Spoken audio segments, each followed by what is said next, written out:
Never knew love like this. Wow, what's going on, guys? They jumped on fast. Hey, um, what's happening? What's happening? What's happening? Thank you guys for joining me today. I missed yesterday, but I'm trying to stay consistent with what we're doing here with the lives. So here I am. Today, I am talking about Jeffrey Epstein and Donald Trump. But more importantly, I'm going to be talking about this video footage from the MDC Correctional Center, the Metropolitan Detention Center. That's what it is. I'm going to be talking about the missing footage from the Metropolitan Detention Center in Brooklyn. So you guys know that, you guys who've been following the Epstein trial, I'm going to be honest, up until really this Diddy trial, I'm not a person who watches a lot of TV. Sometimes I turn it on when I'm going to sleep. My favorite show is Dateline, so, crime story stuff. I'm about to get into that. Those of you who know me, so I covered the Diddy trial. I'm going to be covering the Brian Thompson United Healthcare CEO trial, the Alexander brothers, the Vance trial in Minnesota, and also I'm going to be continue to follow this Jeffrey Epstein trial, because this one is like way out there, right? And you thought that Jeffrey Epstein was dead, but I'm pretty sure that he's rolling over in his grave, because his name is all over the news, all over the world. And Donald Trump is in a place right now, and so I'm not even going to tell you guys no lies. When it came, I don't even discuss my election, and I don't talk about politics or none of that stuff, right? I really don't. I'm not a fan of anybody, but in this recent presidential election, I voted opposite to what I normally would vote, and I'm just going to leave it there. And I voted for who I thought the best candidate was, and unfortunately, America is feeling the pain behind our current president.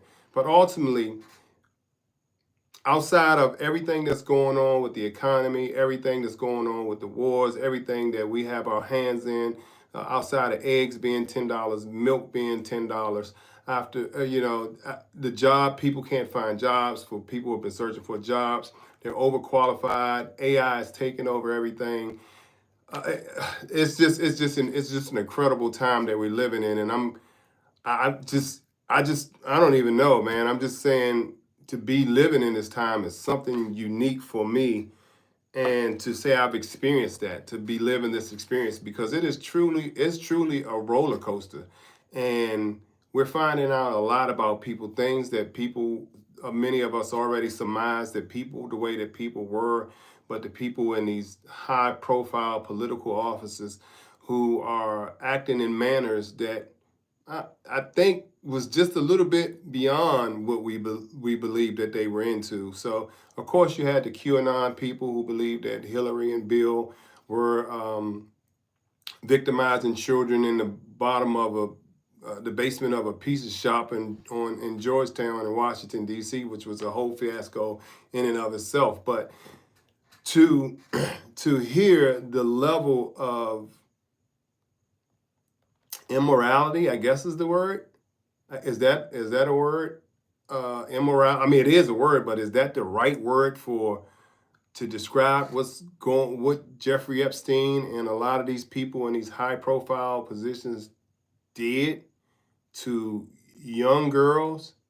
And then I also want to know, how do these 14-year-old girls end all the way on a private jet, and like their parents don't know? So I think that's a question that never has been asked either. How do these kids get to this island? Were the parents paid off? And just how do you take a kid? I mean, are you taking them for a couple of hours and bringing them back, and the parents think they're in school? Like, how did these kids get to this island? Well, I know how they got it to it. They got to the island on the Jeffrey Epstein Express, his private jet, which, by the way,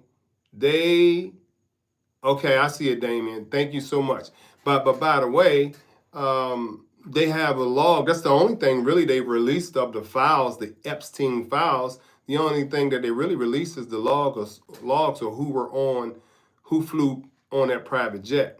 So the mystery is growing every day, and And just yesterday, I don't know how many of you all watch this. Like I said, I don't watch TV, but lately I've been drawn into all of this stuff.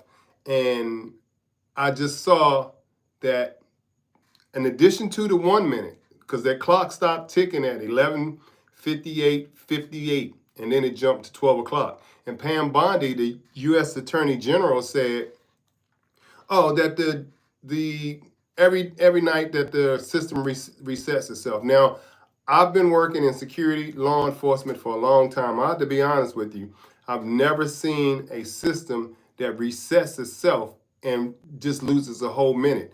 And with the camera system, not only every minute is critical and vital and important, every second is important and critical and vital. So to have missing minutes, a whole 60 seconds, a lot can happen in 60 seconds, and that is very apparent in this Jeffrey Epstein video. And it's easy to say, okay, these guards fell asleep. Well, maybe they did fall asleep.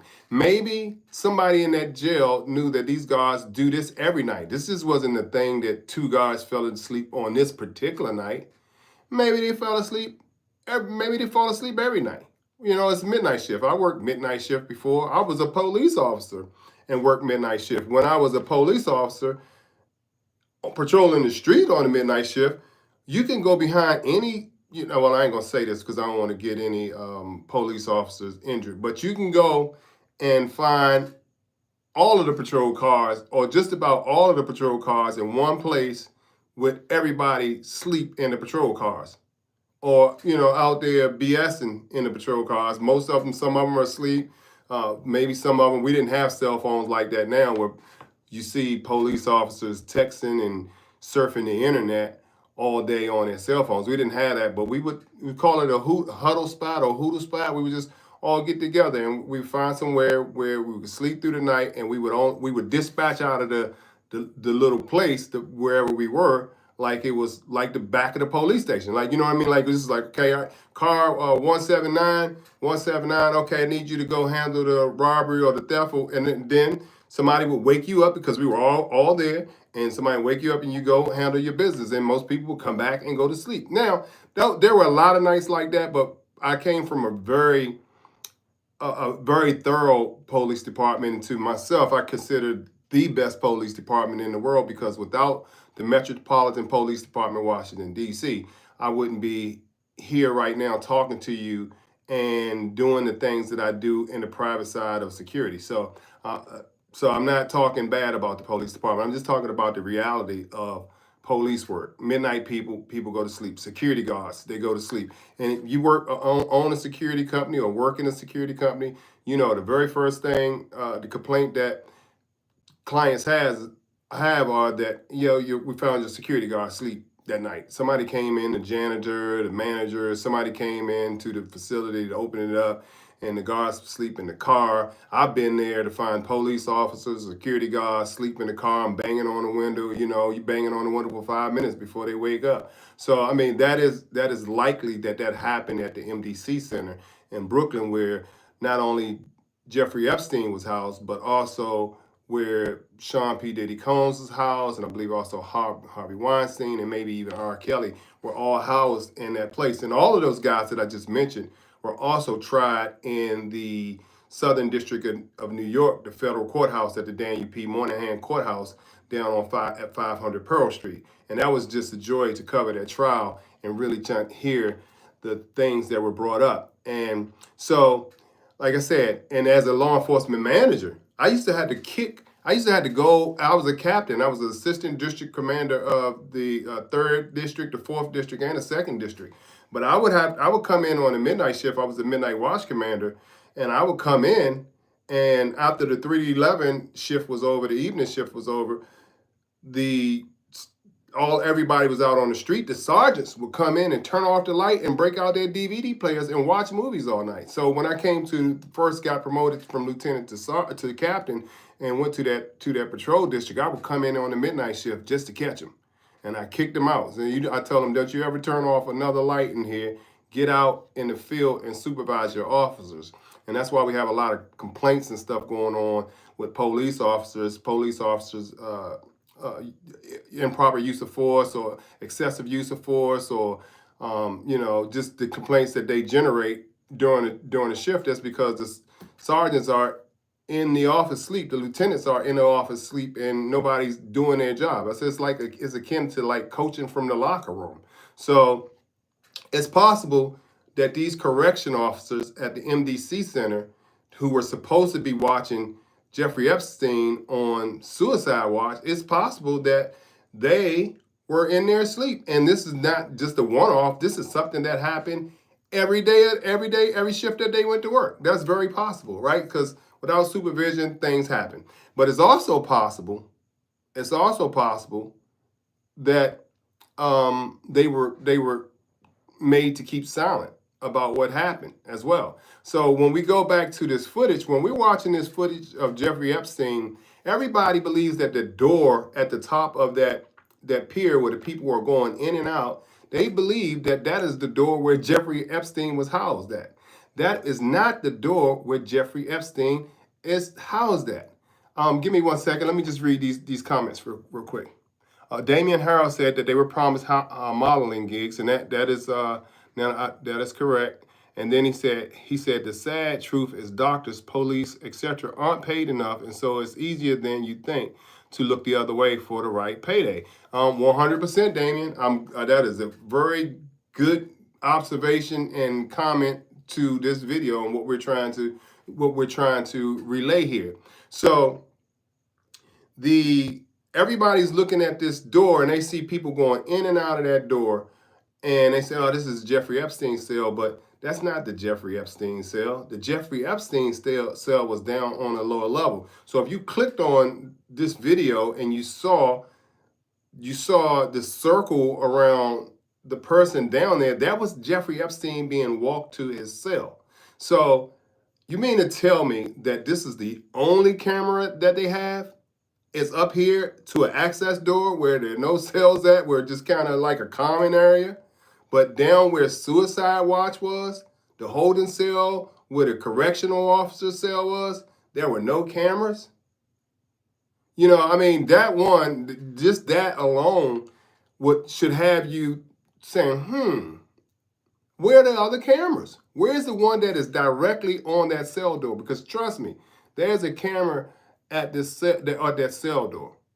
There is a camera. There are multiple cameras in that area, but nobody's never asked that question. All the news media I've seen have never asked that question. So where are those cameras, and where's that footage? Now, so from what we know, that camera footage, that only camera that we know of, the only one that they've shown, jumped from 11:58 to 12 o'clock, just like that. And Pam Bondi said, the U.S. Attorney General, she said, that the system resets every night. So we lose a minute of vital footage every night?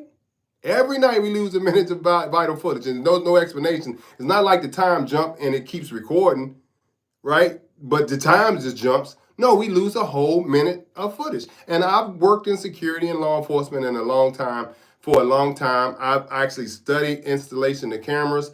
I never finished with that because I realized that I didn't want to be a person who was installing cameras. So I just kind of let that go. But nothing that I learned in the CCTV, that's closed caption television, nothing that I learned in NVRs and DVRs, nothing that I've learned, even when I worked in facilities that had cameras that skipped a whole minute to reset itself. That's just insane. What if this same camera system was at a bank, and that every day it just resets itself at a bank where somebody can be robbed at the bank, or on the street where they have camera systems. And let's just call it a traffic camera. They got traffic cameras everywhere. So at 11:58, you're at an intersection and there's another car that comes speeding through the intersection and smashes your car. And then there's no footage because for a minute it just disappeared. And we just, I'm sorry, we can't tell who committed the accident because every night at 12 o'clock, the system resets itself. This is flipping insane, man. How could somebody even part their mouth to think that the American citizens are that stupid to believe that a system, a highly highly technical government system in a highly sensitive place skips a minute every night. Every night. If that's the case, then we need to go back to the drawing board. We need to fire the vendor that installed those cameras. We need to fire the director or the warden of that facility who allowed those cameras and that system to be installed in there, and get ourselves a new system and a new warden and some new leadership and management there. So my question is, what happened to the footage? What's going on? I'd like to give a special shout out to Tough Enough Cane Corsos. Tough Enough Cane Corso is a sponsor of the GOAT TV channel, but more importantly, he's my brother and my younger brother. I love him. And if you guys like dogs, and you like the Cane Corso breed, he's the #1 breeder on the East Coast in the Washington, D.C. area. So you can check him out on Tough Enough Cane Corso on Instagram, Facebook, and I believe he's working on his YouTube channel now. And if he's not, his big brother is going to make sure that he does work on his channel, because he has beautiful dogs, well tempered in demeanor, very their coats are good, their bone structure are good, their temperament is good, and they're very protective. So I see him with the dogs, with the babies, my nephews, my nieces, all the kids, the Cane Corsos. I love them. I'm tapped out on dogs. I had 4 dogs. I'm down to 3. My oldest Staffy it seems like he's about to kick the bucket. So I'm going to miss him. He's about to be 10 years old, or not. But when he goes, I'm going to be down to 1 Frenchie and 1 extra large American bully, and I'm going to keep them. And after that, I want to be free of dogs. I do like, outside of the Cane Corso, if I get another dog, I may get a Cane Corso, or I might get a Commodore. If you ever seen a Commodore, those they're kind of tall, and if you comb their hair out, they look like a big poodle, but their hair also dreads. That's called a Commodore, and I want one of those. Those dogs are used for herding, but they are very, very protective and aggressive in the right situation. So let me read this comment before I go on. It said, experts are already explained that it was edited. Okay, yes, I'm glad. Hart Matthews said, I was going to get to that. Hart Matthews, they said they have had professional expert video analysts who have looked at this video, and yes, the 1 minute they said was edited and stitched, but then they came out yesterday. With the story. It's on CBS and it's on a couple of other news channels. But they have now found an additional 2 minutes of that video that was edited. They said the video was edited with Adobe Premiere Pro, and the two videos were stitched together and to make the one video. So they didn't say what part of the 2 minutes additional 2 minutes was missing. So now it's not 1 minute, it's 3 minutes that's missing from that video. And again, this is a miscarriage of justice. And so we want to know. Americans want to know. And my question is to you guys, do you think we'll ever know? You think we'll ever know what happened, what that footage is? And why do you think that the government is willing to cover this up? Pam Bondino, which is right, Pam Bondi. I'm thinking about Bongino as Dan Bongino, who was the assistant director of the Federal Bureau of Investigations, or the FBI. He threatened to step down because Pam Bondi, the U.S. Attorney General, who President Donald Trump appointed, isn't being forthcoming about the documents, which they say is the Epstein list. So he said, hey, listen, I'm going to torture her, and I'm going to step down if she doesn't be forthcoming about these documents. Now, I haven't heard anything else about Dan Bongino this week, but it's been a whole week. That was last Friday. Dan said, F it, I'm not even coming to work. Not only did he didn't come to work, he didn't even call. He didn't even call to say he wasn't coming to work. He just was over it, And so this is, we're looking at what is going on. Is the government covering it up? Let me look at this comment. A lot of famous and powerful people will go down if all the information was revealed. That is right. Bannon said, I think it's Steve Bannon, I believe his name is. He was on Trump's candidate the first election. He said Jeffrey Epstein is the key that picks all of the locks. And he said not only for individuals but for organizations. That was a major statement, and he was a friend of Donald Trump. He was in the cabinet. He was, there for Donald Trump. Now, there's a lot of things that go on apparently outside of public corruption and things that we don't know about with these high-level people and that cannot be exposed, that will not be exposed.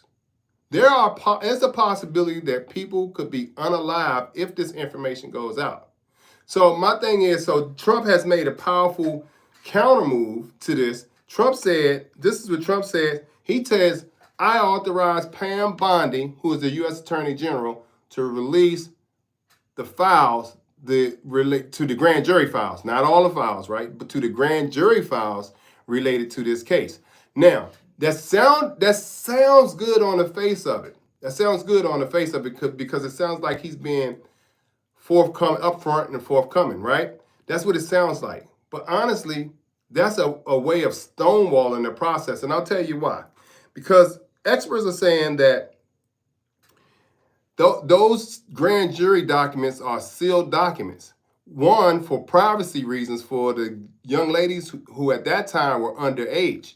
And in order to get that information unsealed, it would take pretty much an act of Congress and then some.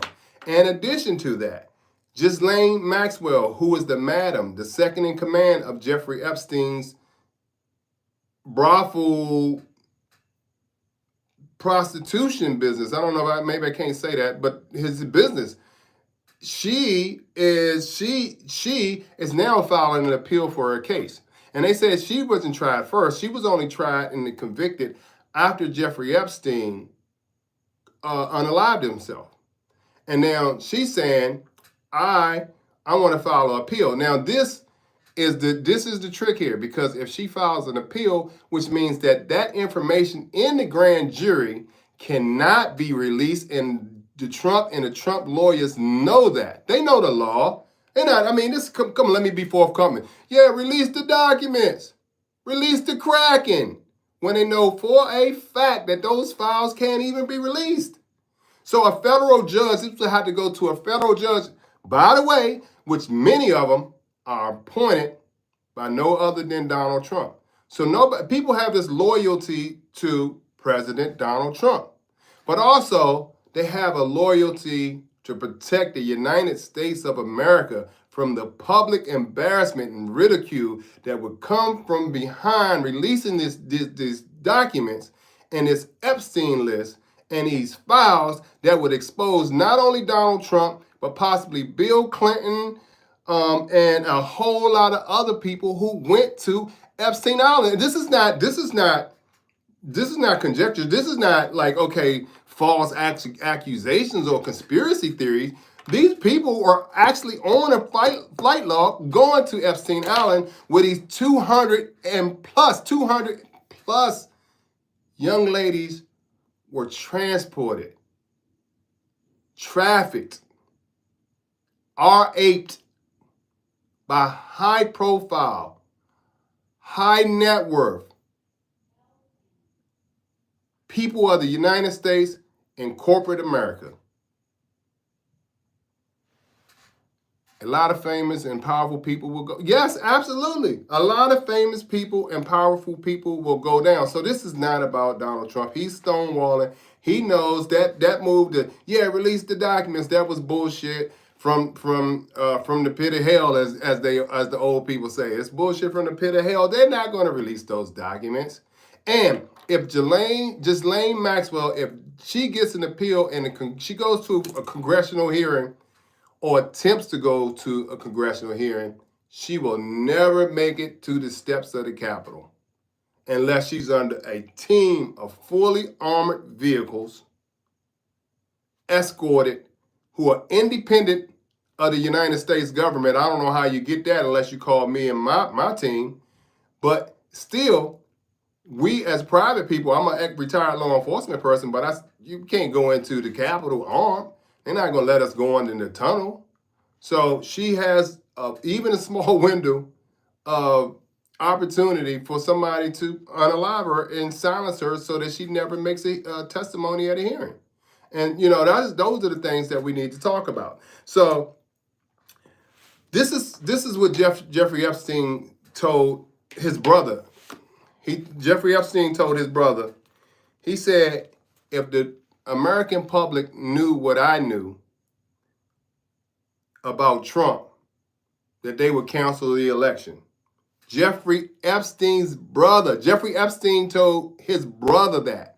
And the very first Trump run for office. Yes, Bungie Adams says MVP would get her there. We certainly would. We certainly would get her there.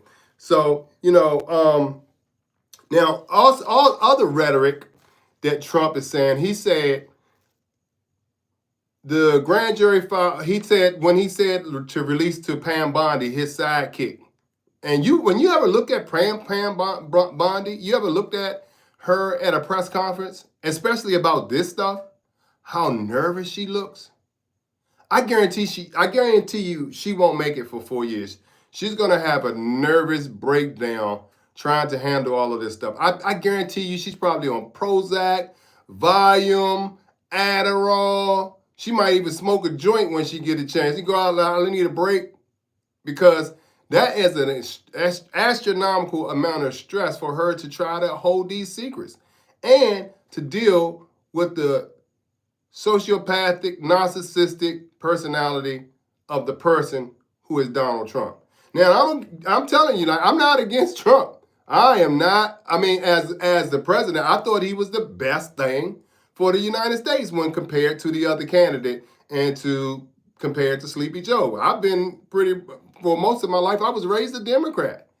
And for reasons that a lot of us probably need to get away, especially if your skin tone is like mine. It's like I asked my parents used to say, hey, we're Democrats. So we're Democrats and Republicans. When you're growing up, you don't know what the difference is, right? But for me, I believe it's a game. One blue, one red, one Crips, one Bloods. I mean, it's like a game. It is like a game. So Dion, tough enough, Corso says, so did the farmers. Yeah, everybody bought into the Trump thing. So, but when I asked, so when my parents said, so why do we vote Democrats? They said because the Democrats do stuff for black people. And I'm just going to challenge that. As I got older or more mature, I started to think outside of the proverbial box, the societal norms. I said to myself,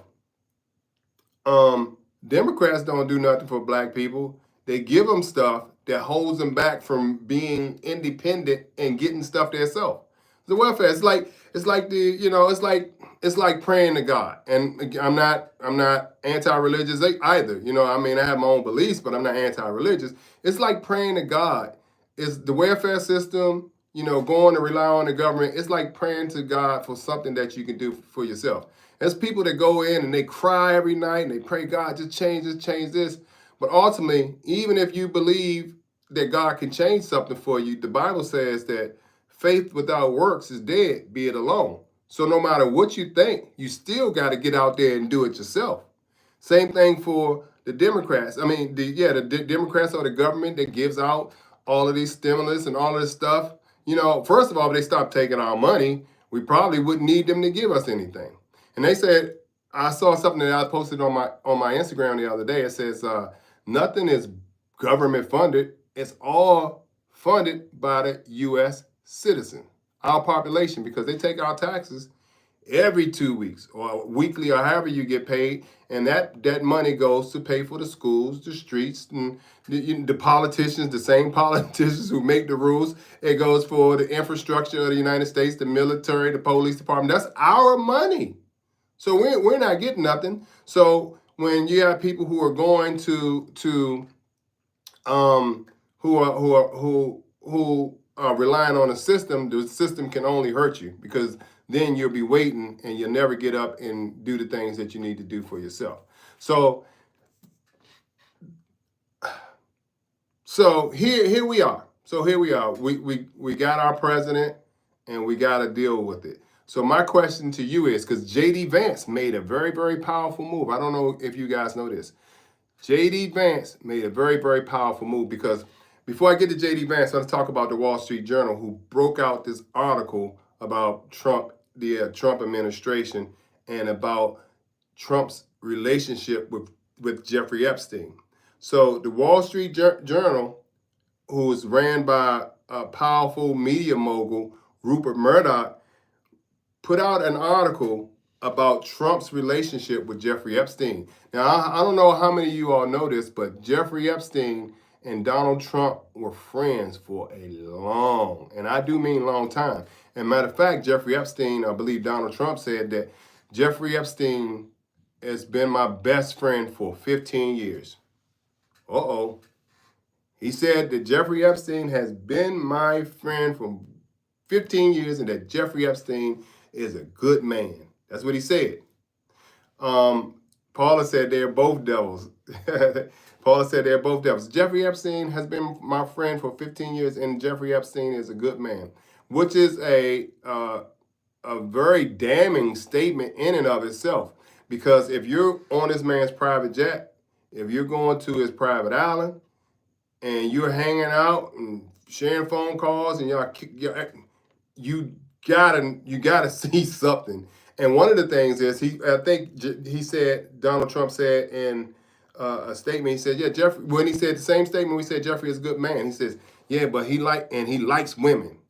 He didn't say girls, he said he likes women. And then he reeled it back in and he said he likes younger women. He said much younger women. So it's basically saying he's seen what Epstein was doing. He saw it with his own two eyes, but he chose to look the other way because in some ways he was benefiting from it. And then also they brought up Lex Wexner's name. They brought up Bill Clinton's name. All of this stuff is in the article. Make sure you guys go watch it after you get off this live. Matter of fact, go run and watch it.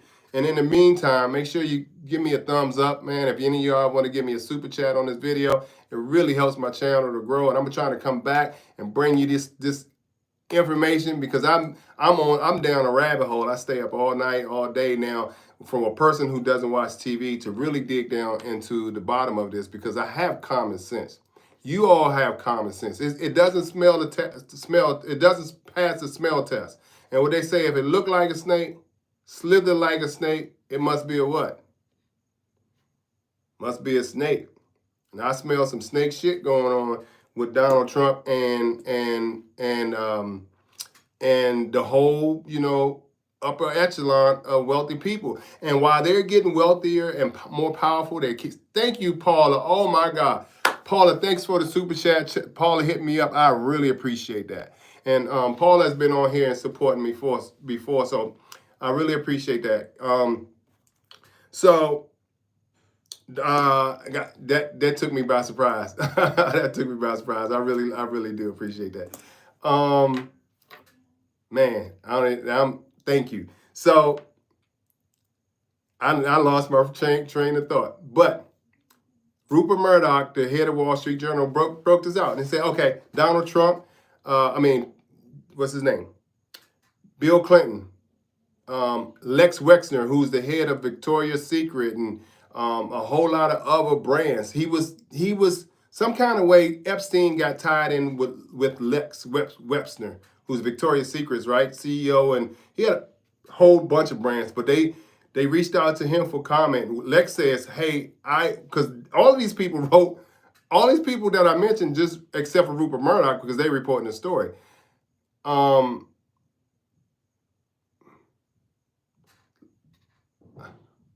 don't know what's happening. So, but they reached out to all these people for the stories. None of the people denied it. The only people who denied the story was Donald Trump.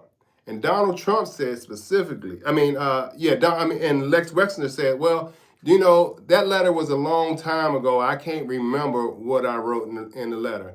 Okay, I'll give him the benefit of the doubt because it's been quite some time since Epstein has went on to the next life, the next chapter.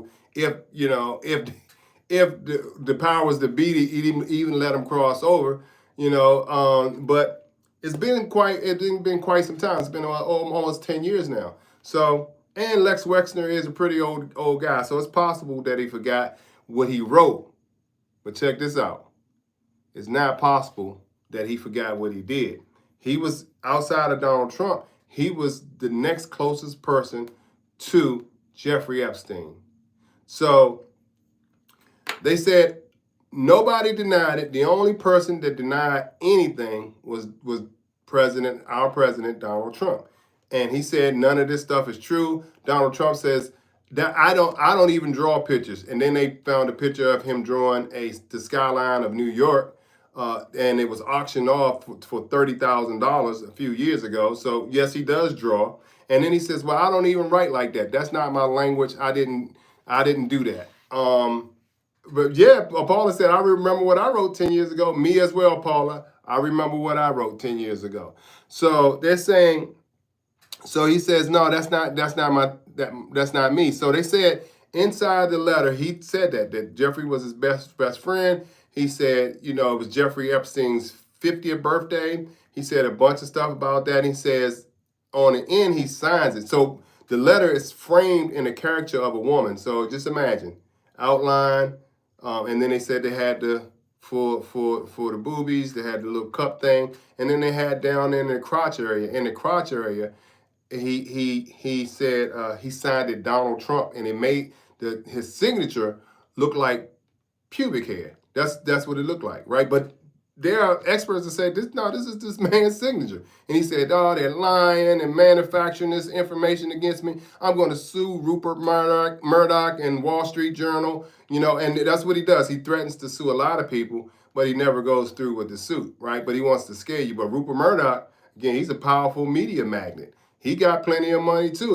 Rupert Murdoch is a billionaire in his own right, so it'll be the battle of the titans. But ultimately, that's a scare tactic because the Wall Street Journal got this information, man. They actually had this information. So in the thing, he says, "A happy birthday." I believe it was happy birthday, happy 50th birthday, and I'm wishing you many more, many, many more. And then he says this, "Here's to many, many more, a life of many more secrets." And maybe that's why Victoria's Secret is called Victoria's Secret. I never thought about that. I didn't put that two and two together. Damn. Maybe that's why it's a secret. Because they're peddling little girls. Old men peddling little girls. Oh, man. This thing gets deeper and deeper, Paula says everything in the dark will come to light. But if truthfully, this man, he's denying the letter. But my question is, at this point, does he cut the parachute cords and just go ahead and get out? And do you think he does that? Should he do that and step down as president and maybe let J.D. Vance run the country? I don't know. But I'm going to go back to J.D. Vance in a minute. Hang in there because I want to tie in what J.D. Vance did because he did it in a very strategic move. Any of you all know what J.D. Vance did? God don't sleep and he doesn't take naps. That's right. Any of you all know what the strategic move that J.D. Vance did in this case? If you do, just put it down here in the comments. If you don't, I'm going to tell you in a minute. But just hang on. Let me just go ahead and write. You can write what if you know what he did or what he didn't do. But he made a very, very strategic move in response to the Wall Street Journal article and Rupert Murdoch. And I'm going to tell you why that is probably the most damning thing for the Trump administration, but one of the best things that J.D. Vance could ever done for his political career. And not for the reason you guys think that is the best thing that he done for his political career. So here's Mike Pence. Here's what Mike Pence, Donald Trump's former vice president, said, who to me happened to be probably outside of Kamala Harris, the most, how can I say it, irrelevant vice president in the history of vice presidency. That's what I think. I just don't think neither one of them did a good job being the vice president. And one, because I think it would be very difficult for anybody to be a vice president to our current president. And then Kamala, I just don't think that she was ready for the big leagues. I could be wrong, but what I saw, it didn't ring presidential to me. And I was very concerned about our future as a country, as we were already headed in a bad direction. And just thinking about the Muslim countries and people like Putin and Carl Jung, what's his name, Jung, what's his, whatever his name is, the Korea guy, you know, and then the China president. I don't know why all of these names are slipping my mind now. What's these guys' name? Jinping is China's president, Jinping, and then Jung-un, whatever his name is, from Korea. These people weren't going to take her seriously. That's just my opinion. I could be wrong, and it may have nothing even to do with her. These guys are.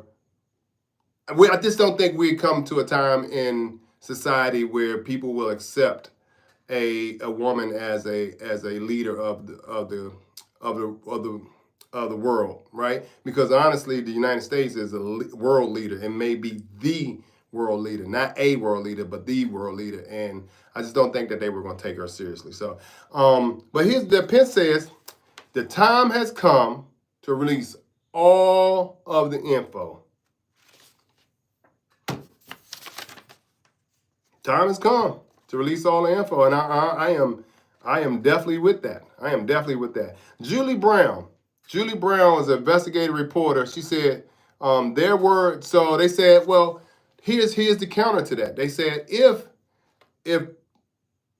these people truly, these victims, they didn't do victim shaming.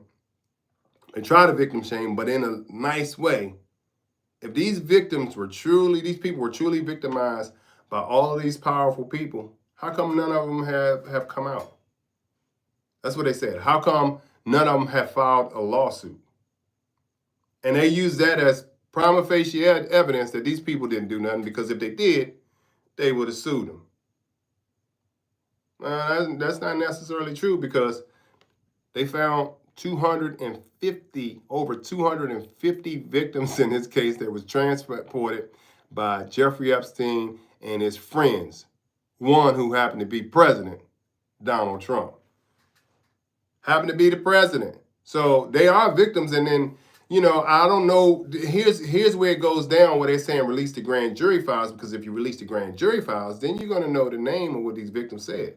They'll say, well, yep, this person victimized me, and naming these people, naming them by name in the grand jury files. That's why the grand jury files are sealed, and that's why it's very, very hard to get those files unsealed. But they named the people, and like it or not, the very, very public breakup between the brotherhood, Elon Musk, and President Donald Trump.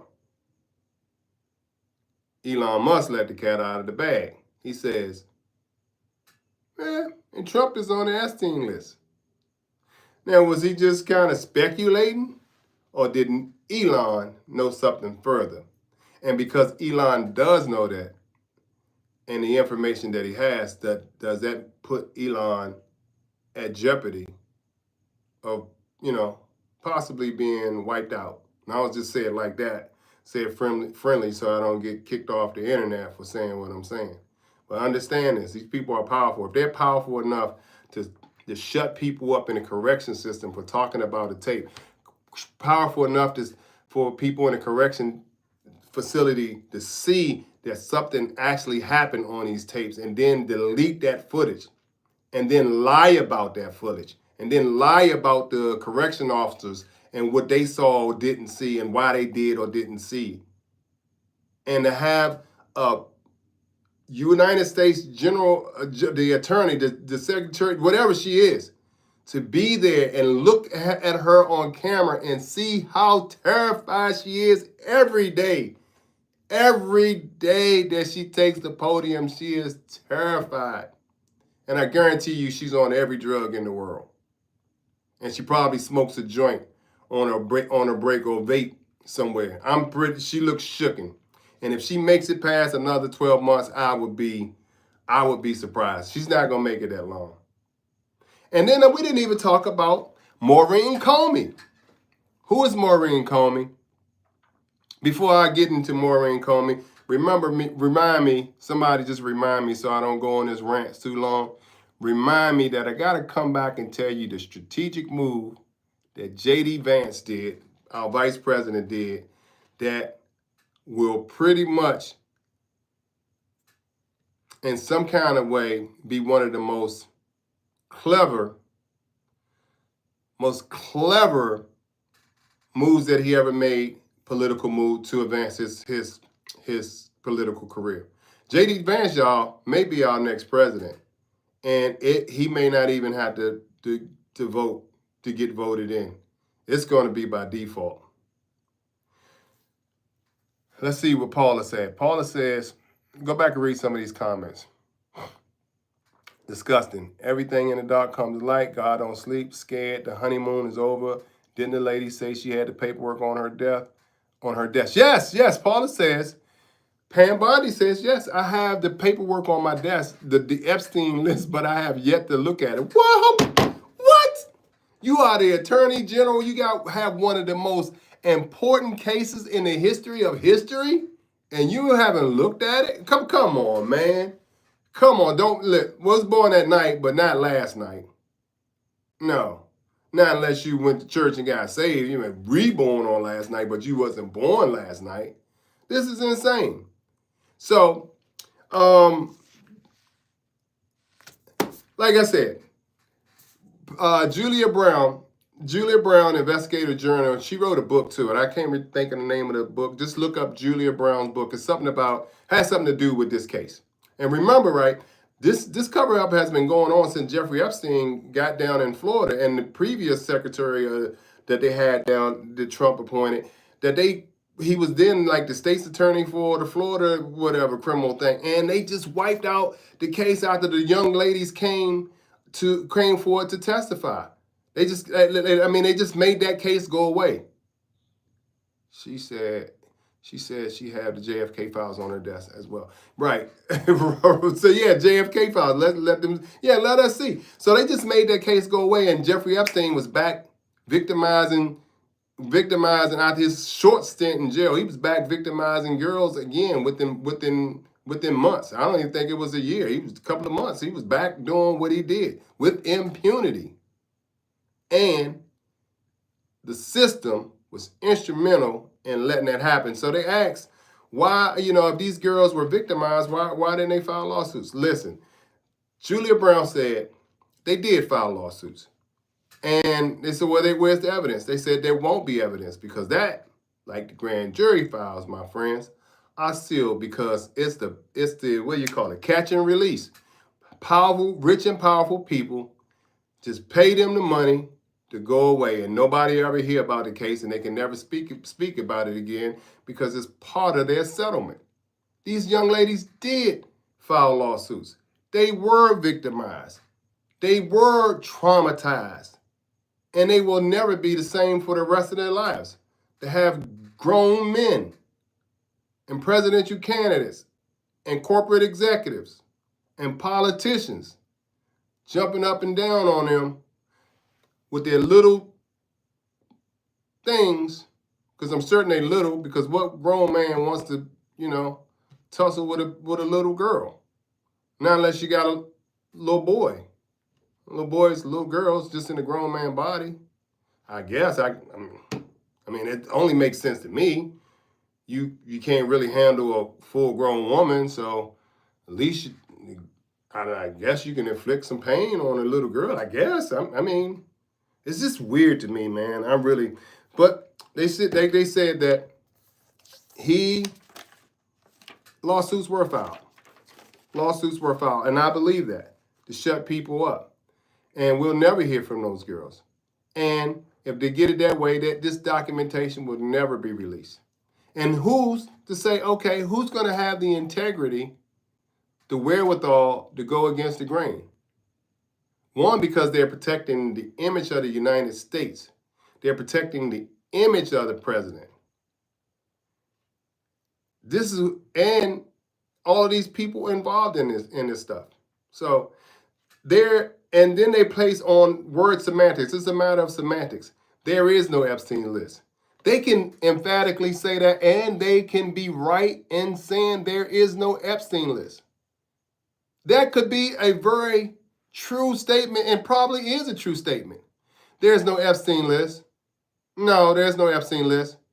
But there are documents and proof that these men who are named in documents, they're in documents. So nobody took it down and say, okay, oh yeah, Donald Trump is on the list. No, number one, let's start one. Donald Trump, Bill Clinton. I think I heard him say B.O. Barack. I think I heard him say that. I'm not sure. Woody Allen, Prince Andrew. Nobody put this shit in a list where it's number 1, 2 through 300. Nobody did that. But their names are in documents. Their names are in journals that Jeffrey Epstein kept. And they're now saying, okay, let's just get there. Let's just see Jeffrey Epstein's bank statements. Because that'll tell the whole story. Who was giving him money? He's a billionaire, but nobody knows how he's a billionaire. He manages money for people, but he has no, what do you call it? With the Wall Street, what do you call it thing? You know what I'm talking about. He has none of that, but he's managing people's money. Come on, man. Come on. Who are you fooling with this stuff? So, no, there's not a list that somebody wrote down and said, yeah, these are the people for sure on the list. But if you start flipping through the documents, and I'll tell you this, they said there was over 1 million pages of documents in this case. 1 million pages. And I was talking about, I'm going to go back and talk about Maureen Comey. That's where I got off track at. And I haven't forgot about J.D. Vance, so you guys hang on so I can tell you how J.D. Vance ties into all of this and why he made one of the most critical statements and moves that's going to advance his political career, right? Tough Enough Corso says, things that make you say, Right. So Maureen Comey, who is Maureen Comey? Well, I had the benefit of seeing Maureen Comey face to face, just as far as his camera is from you guys. And how did I do that?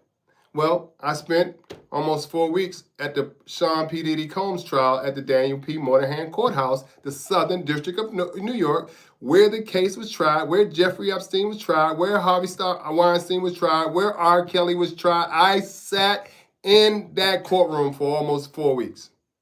And I got to see all of the prosecutors. I saw with Maureen Comey in particular, and I saw all of Diddy's defense attorneys. And I also got to hear the statements of the case.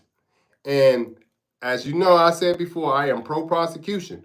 And I was like, Diddy need to go to jail. Now, again, we talk about Diddy. They say he trafficked. They gave him a RICO for trafficking 2 of his girlfriends and beating them up. Doesn't make him a good guy. Doesn't make him a good guy. I'm not in this corner about that. But what I do say, how does he catch the same charge for a man who had trafficked 250 underage girls? How are the charges the same? I believe Diddy should have been charged. I believe that he should have been convicted on the 2 counts that he was convicted on. He should have also been charged with domestic violence. And that case should have been tried in the state court around the corner, not in the federal court. So, they says, a couple of days later, a week or 2 later, Maureen comes to work to no job.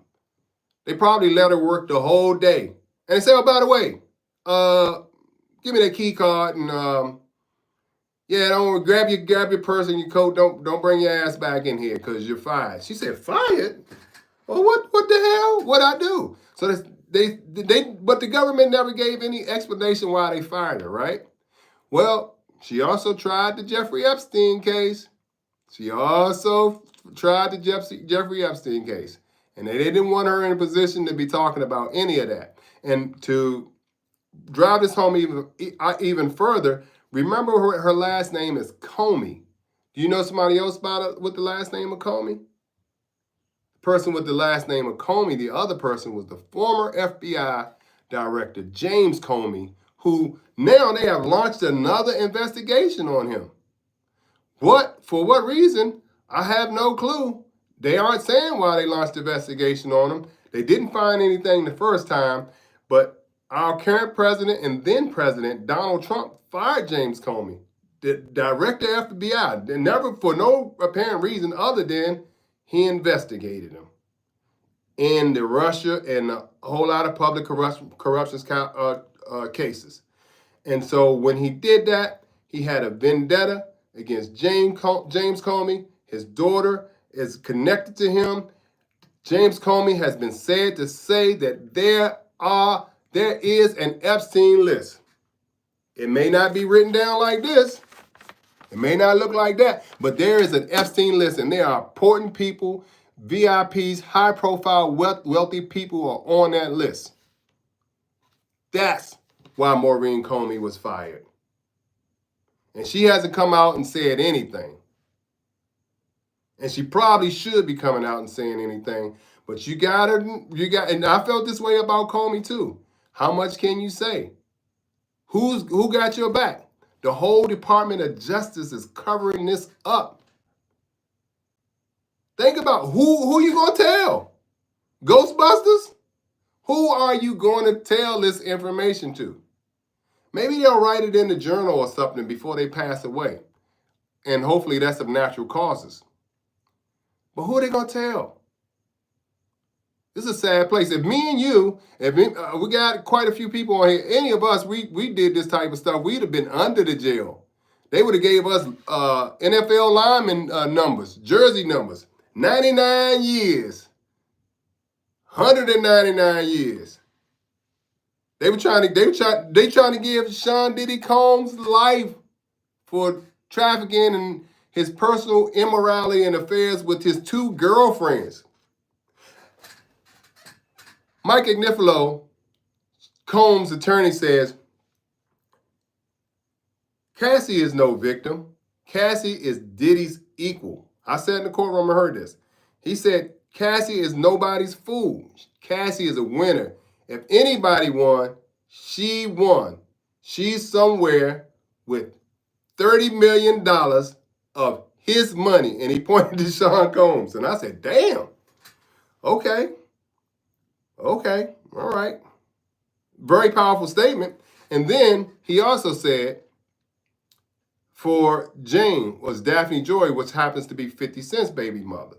He said of Daphne Joy. And I don't know, same thing. I don't know where she is. I don't know what she's doing. But I can almost be willing to guarantee you that she's in the house that he's paying for. And he was also paying for her attorney that was representing her during the trial. So he said this is not about sex trafficking and drugs, firearms. This is about love, money, and jealousy. She's still living in that house, which is, by the way, is $10,000 a month.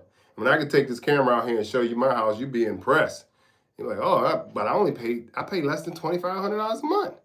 So what does a $10,000 a month house look like?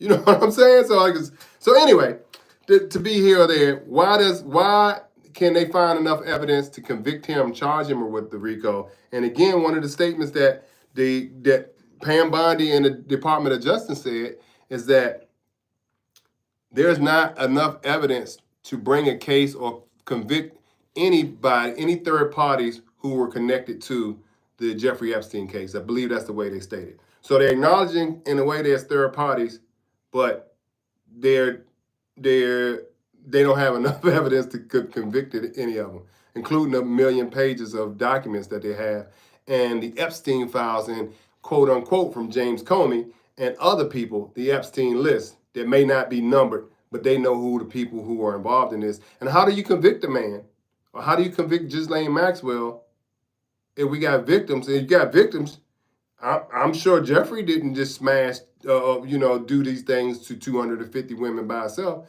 So in order to convict her and have such a hard case on him, then if there was a victim, there had to be somebody that victimized them. You understand what I'm saying?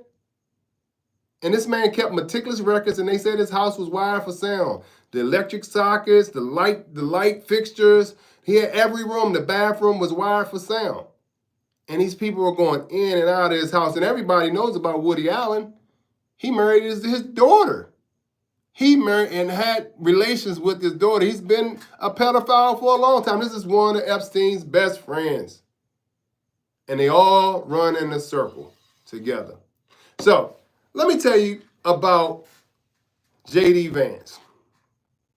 And I told you the Wall Street Journal recently let out a document about J.D. Vance.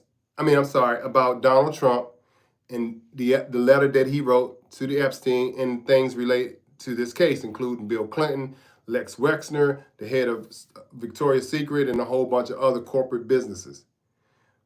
What J.D. Vance did was very strategic, and here's why. J.D. Vance came out and made a statement. He said, this is, disastrous to the government or to President Trump's reputation.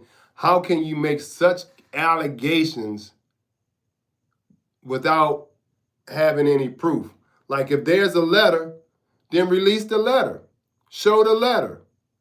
Yeah, he's a weirdo too, but Paula. But here's the thing. He said release the letter because the letter would prove, if you really had a letter, it would prove that what you're saying is true.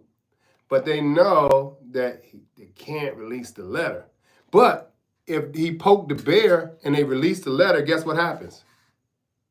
The proof is made real. It's a letter. It's a letter.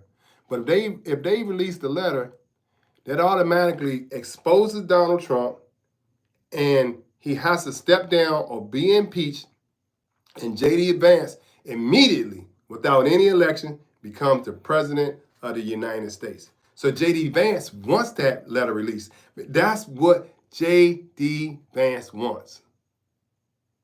And honestly, right now, I think we have two options. I believe that Donald Trump just throws in the towel. I really do. I believe that he throws in the towel and move out the way for the sake of this country. Maybe he doesn't get tried. Maybe his conviction is putting somebody else in the office with an agenda. Because when I look at society now, even me, I've been saying it for a while, my business is struggling. I'm not struggling, it's suffering from what's going on in the economy. I see people who don't have jobs. I see AI who's taking over jobs. I just saw an AI robot in a car lot now, and they're talking about putting 6 more in this car lot to prevent thefts, Cadillac converters, cars, and all that stuff. AI is taking and self-checkouts. Everything is taking over. There will be no more accountants, no more bookkeepers. There are people who can't find jobs right now, people who have been searching for years for jobs. The middle class is shrinking. And we're only going to have 2 classes. You're either going to be rich or you're going to be poor. Initially, I believed that, okay, we need to do something. So I started looking at things. I'm like, okay, look, I don't know where this ride taking us, that the Trump administration is taking us on, but I believe it has a purpose. But at some point, like I said, these wealthy people, they got the best lawyers, they got the best doctors, they got the best education system, they live in the best area codes, they fly on private jets, they have private yachts, and they eat the best restaurants, they go on vacation in the best places, and they stay as long as they want. They have people at their beck and call, and the majority of the population is wondering where their next check is going to come from. where the next meal is going to come from. Yeah. So the middle class is shrinking. You're going to be the have or the have-nots. Be rich or you're going to be poor.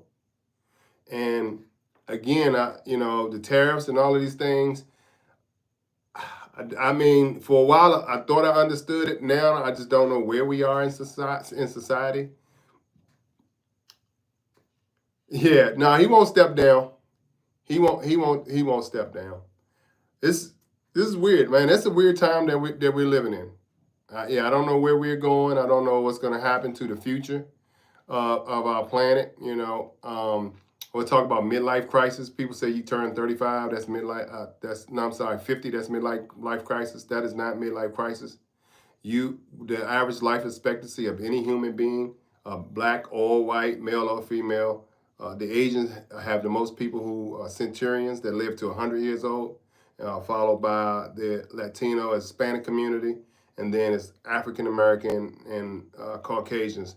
And we have the shortest lifespan at 72 is the average lifespan for a person. So at 35 years old, you're midlife crisis. 35. At 50, you're going into the third quarter, right? You're going you're going into the fourth quarter at 50. So it's an interesting time that we're living in. My brother says, Tough Enough Corso says, I'm afraid for our children. Yeah, I'm afraid for our children. I am afraid for our children and our grandchildren, like what life is going to be. And that a lot of people are living in materialistic, and now we need to have to think realistic, not materialistic. We need to learn how to go back to the land, how to fish, how to hunt, how to grow our own food. But again, this is another rabbit hole that you talk about when you talk about growing your food, because now all the farmers, Dion, Tough Enough Corsos, you said, Trump they tricked the farmers. Everybody voted for him. All the farmers, independent farmers are being run out of business. Their land is being bought up. Their livestock is being bought up, and they work for the government. So, but on our own land, if you have land, to have a plot, a backyard, to grow your own corn, your own tomatoes, your own cucumbers, your own peppers, your own kale, you can do that. To have eggs, I recommend people to get their own eggs. If you live in a house, build you a chicken coop, put some eggs, put some chickens in there. It costs you about $600 to get a chicken coop. And you will save over a year's time, maybe, it depends on how big your family is, maybe 6 months to a year's time, you will save all of that money, recoup all of that money. You can give your neighbors eggs, and then you can eat something that's fresh and not pasteurized. And I believe, again, I go fishing all the time. Tomorrow morning, I'm not going to stay on here long. I'm going fishing. I fish every week. If I'm home, I keep a fishing rod or 2 fishing rods in my car, bait, and all that good stuff, and a pistol too, because I might have to handle some business. But keep that in my car. But I go fishing. You're gonna need to learn how to fish for yourself. You need to learn how to here's what I believe every household should have: a pistol, a shotgun, a AR style rifle, and a .22 rifle. Right? A .22 rifle for hunting. You should know how to hunt a deer. You should know how to hunt a raccoon. You should know how to hunt possum. I can't get over the way a possum looks. So, I would eat it if I have to, but that probably would be the last thing that I go out and hunt. But a squirrel, just why you need .22 rifle. You need small grain, small caliber firearms, just in case you need to go out here and hunt to eat. And if you're squeamish and you don't think that you could, I can't do it, then you're going to pretty much die. So you need to be able to do it. You need to be able to go out there, take your family out there, cut off the heads of the squirrels, skin them down, and get over it, because this may be the only way that you eat in our time. We may see this in our time. We are such a bad place. And I'll talk to you guys about something else, right? Because I got into it with my friend, what I call my brothers. We were talking about aliens. I asked them, did they believe in aliens? They said, oh, no, aliens and stuff like that. I said, yeah, no, I actually believe in aliens, right? Now, I've seen that's aircraft. I've seen UFOs in my time, in my life. And I could tell you some stories about that. And one of my friends was saying, I said, well, why not? He says, because God said this and God said that. I said, so you mean the same God who created all of this? When you look up in the sky, you can't even count the number of the stars. He created all of this stuff, and we're special. We are on this planet, we're special. We're so special that God wouldn't create another being. But when you look at the planet, what's special about us? What's special about us? We have high profile, high net worth, people who run the country and the world victimizing, traumatizing young ladies. And then on top of that, not only are they doing it, they're covering it up. They're covering it up. And nobody is willing to even come out and stand up against it. But we're so special that God would only create us and nothing else. Just let that sit in. There are other planets. There are other galaxies. Man, there are more galaxies than we can even count. There are more planets that they are discovering we've yet to discover. Now, this is off topic, but we can come back and talk about this in another conversation.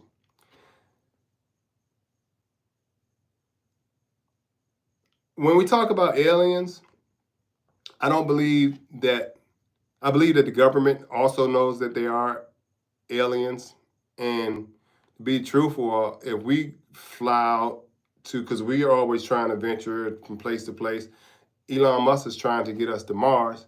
But let's just say we did, on the way to Mars or the moon, and we landed, and there was another being, and there are other beings, and they saw us, what would they call us? Well, yeah, we would probably be called aliens too. They'd be like, hey, we saw a strange ship.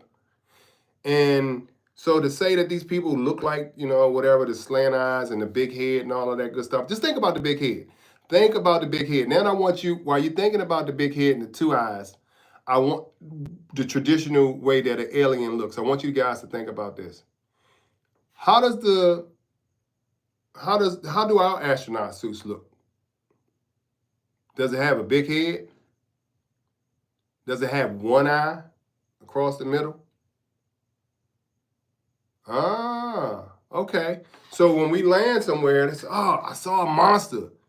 And now the new spacesuits astronaut suits are more streamlined. It kind of fits to your body. Have you noticed that? Remember the old ones used to be really big and bulky, and they had the big thing and put it on? Looked like a fish tank on your head. Remember that? So if somebody saw us, they would say, I saw a strange being. Had a big ass head with one big eye in the middle. But that's their suit. That's our suit. Now, think about this. They say that aliens come here, crash their ship or land, and then they get out and run around buck naked on a place they never been to before. They don't know about the atmosphere. They don't know if they can breathe. They don't know if we got diseases. They don't know none of this stuff, but they get out and jump around and run naked. But then these people are so smart that they can come from millions of light years away. They built a ship that can come from billions and millions of light years away. But when they get here, they're not smart enough they're so dumb that they get out and run around naked in a place that they never been. Think about that. Now, what if their suit, what if what you see is just like us? It's a suit. But they are so smart and they're so advanced that their suit fits to their body. And instead of looking out one lens, they got two big lenses to give them a better field of view to see things. That they're highly technical beings, not someone that's dumb enough to land and jump out and run around naked. Come on, man. So, we got to start thinking outside of the world. I don't even know why I went down that rabbit hole about aliens. We can come back another day and talk about aliens, but I want us to start just thinking outside of the box and being realistic, right? Thinking was everything that we know. Many of us have not been taught anything. We haven't learned anything. We have been indoctrinated about the things that we know. And will have to encourage us to become free thinkers, to get outside of the matrix. If you ever watched The Matrix was a really good movie, and everybody watched it for its theatrical performances and its what do you call it, that special effects and all of that good stuff. Neo doing all of that good stuff. Love it. I love Keanu Reeves and all that good stuff. But The Matrix, especially the last one. But you go back and watch The Matrix movie. It's about living inside a concept. Remember they said the concept? Living inside of a program. And once you're inside of that program, it's very hard to get out unless you become a free thinker. You can't just go on what everybody tells you, and this is the way that we do things. Remember, the American dream is also the American nightmare. If you're living according to societal norms and what they want you to think, and how they want you to think, and how they want you to move, you got to move for yourself. You got to think for yourself. All right. It's been great. I'm going to try to come on every day. I normally don't come on the weekends because there's too many things to compete with. But if you all want to connect with me, if you want to join my Discord, it is in the bio of my YouTube channel. And if there's a topic that you want to talk about or you want me to broach, feel free to drop that topic. But the coming topics for me are going to be the Alexander brothers case from Miami and New York, and they're going to be tried in that same court that Harvey Weinstein, P. Diddy, Jeffrey Epstein, all of those people, R. Kelly, all of those people have been tried in. They run the same playbook: find girls, give them narcotics, even surreptitiously put it in their food and drinks, or as a social type thing, and then they take advantage of them, rape them, ex-traffic them, and let their friends have their pleasures with them. So that's the case that's coming up. And these guys were wealthy real estate moguls, and they used their power and wealth to do that. So I'm going to be covering that case. I'm going to be covering Brian Thompson, United Healthcare CEO, who was gunned down in Manhattan in front of the Hilton Hotel by Luigi Mangione. I am going to be covering that case. And then I am going to be going to Minnesota to cover the lawmakers case where the congressman and congresswomen, a couple was gunned down and lost their lives unalived. And then he went to the senator's house and then shot the husband and wife and almost attempted to, and the daughter, but the wife shielded the daughter. And then he got into a gun battle with the police, ran off, and they caught him later without incident. I'm going to be covering that case because that case is going to be interesting because he had a hit list of 46 politicians that he wanted to take out. Hell, I guarantee you a good number of them were probably on the Epstein list, and the man probably was acting with good reason. So these are the cases that I'm going to be covering. Anything else that comes up, something that you guys want me to cover, send it to me in an email, DM, on my WhatsApp if it's on my thing. However you want to join my Discord, make sure you check it out. If you want to buy some gear, some GOAT gear for the GOAT TV, make sure you check out the description. I didn't put it in this video, but when I get off, I'm going to go back and put my links on here for Amazon that you can get these shirts if you like them. And also GOAT Fuel, which is a 100% natural energy drink created by former NFL wide receiver and Pro Bowl Hall of Famer Jerry Rice of the San Francisco 49ers. Has zero sugars, all natural ingredients, 200 milligrams of natural caffeine, cordyceps mushrooms to help for vitality, clarity, and focus. And the best part about it doesn't have any crash. So you guys will see me promoting that a lot. And if you drink coffee, you can replace coffee with that. But it definitely, for me, and I'm on the go a lot. I work 12, 18 hours, 20-hour days working with high-profile people. When I first drank that drink, it changed my life, and I've been drinking it ever since. I don't drink Celsius anymore. I kind of like Celsius when I work out because it gives you that burn and the sweat. I definitely don't drink Red Bull, Monster Energy, anything like that. You guys got to check out GOAT Fuel. I'll put the link in the description on this video when I finish, and also you can get this GOAT gear. All right, any questions, y'all, before I jump off? What Elon Musk talking about when he says the third party. Also look into electro culture, exponential growth crop through electricity. Hey, Damien, man, you got a lot of information. Thank you, Paul. I appreciate you, baby. You're my #1 fan.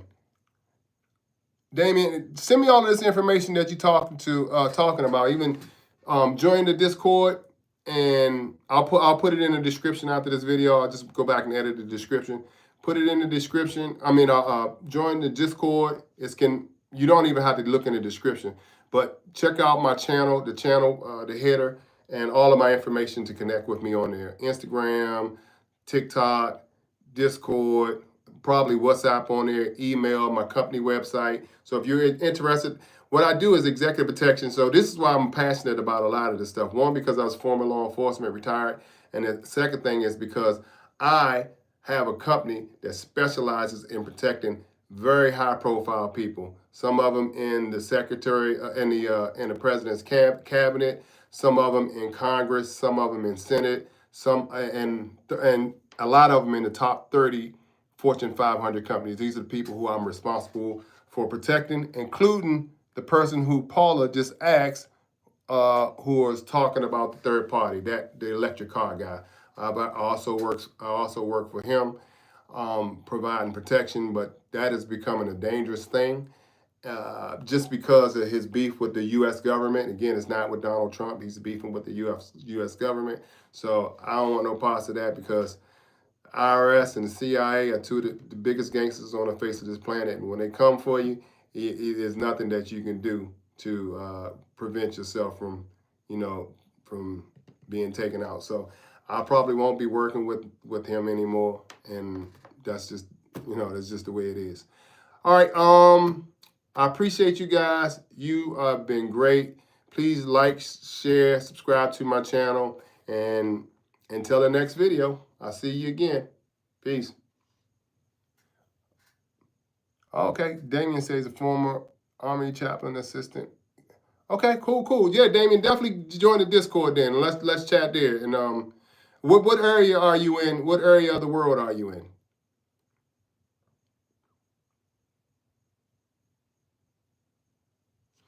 Well, you type it in there. So just waiting for his response. So I was telling you guys that I do protection work for high-profile people. Okay, West Coast. Let's talk. And I have an exclusive partnership with BMW, and we train about 100 people a year with the MVP School of Executive Protection. So you guys can find that on my website, www.trustin, M as in Mary, V as in Victor, P as in Paul.com.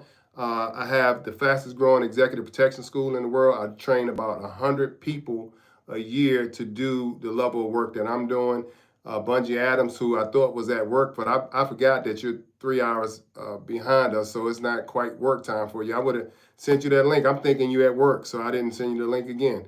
But so we had the fastest growing executive protection school in the world. We go all over the United States training people to do what we do, myself and Bungie Adams, one of my former students, now one of my top performing executive protection agents in my company. And honestly, if I'll have to be honest, he's one of the top agents in the world. So we train people how to do close protection work and bodyguard work.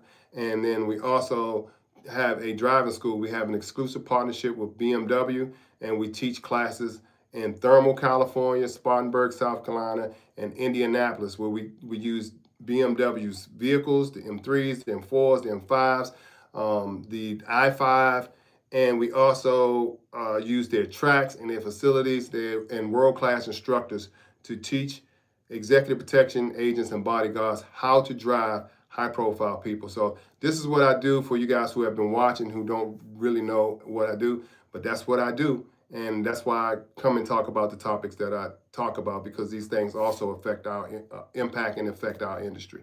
All right, guys, it's been great.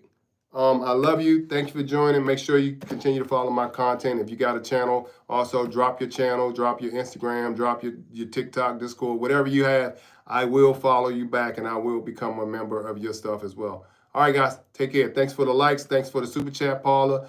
And thank you guys for staying on so long and for watching.